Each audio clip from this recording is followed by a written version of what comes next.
nongeye kubifuriza bon appétit agacyayi ka mu gitondo. Imana ibaha agacyayi ka mu gitondo abantu mutarakabona, namwe muryoherwe cyane. Uwiteka abishimire kandi Uwiteka abane namwe. Nshuti bakunzi ba channel yacu ari Imana Bera, reka mbifurize ishya n'ihirwe kandi mbagani agacyayi k'igitondo Yesu ajya kabaha. Kandi icyayi cyawe cya buri munsi ni ijambo y'Imana. Icyayi cyawe cya buri munsi ni ukugira ngo Imana ibane nawe, ishyushye umutima wawe, ishyushye ubwenge bwawe, ishyushye ubwonko bwawe, ndetse kandi yongere ikaze impano ziba muri wowe. Yongere rero iguhe icyayi cya mu gitondo.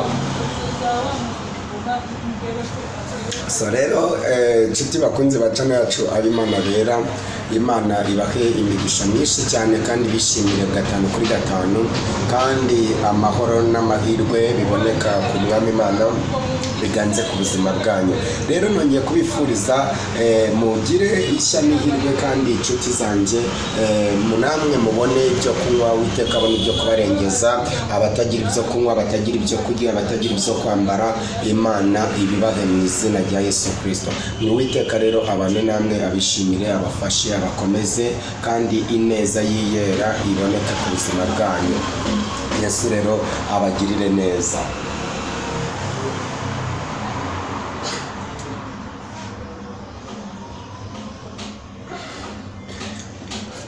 Imana ibafashe cyane.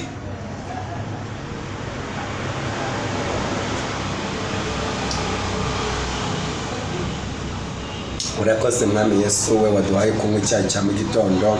Urakoze kandi ko ari wowe ujya utugenera ibidukwiye mu gihe cyabyo. Mwami wanjye murengezi, niyo mpamvu dusaba n'abatagira aho kuba uhabahe. Niyo mpamvu tugusaba abatagira ibyo kurya ubibahe, kandi abatagira ibyo kunywa ubibahe, abatagira ibyo kwambara ubambike, abatagira icyerekezo cy'ubuzima ubahe ubuzima mu izina rya Yesu Kristo.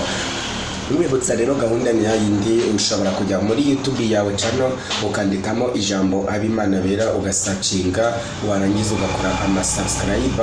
Warangiza kandi ndagusaba nshuti muvandimwe ubasha kumva izi video ko nubasha byibuze kuba wagira ute kuba wareba video ukayirangiza. So Imana rero igufashe kugire neza wowe utanga umwanya wawe kudutega amatwi ndetse no kumva irivuga butumwa.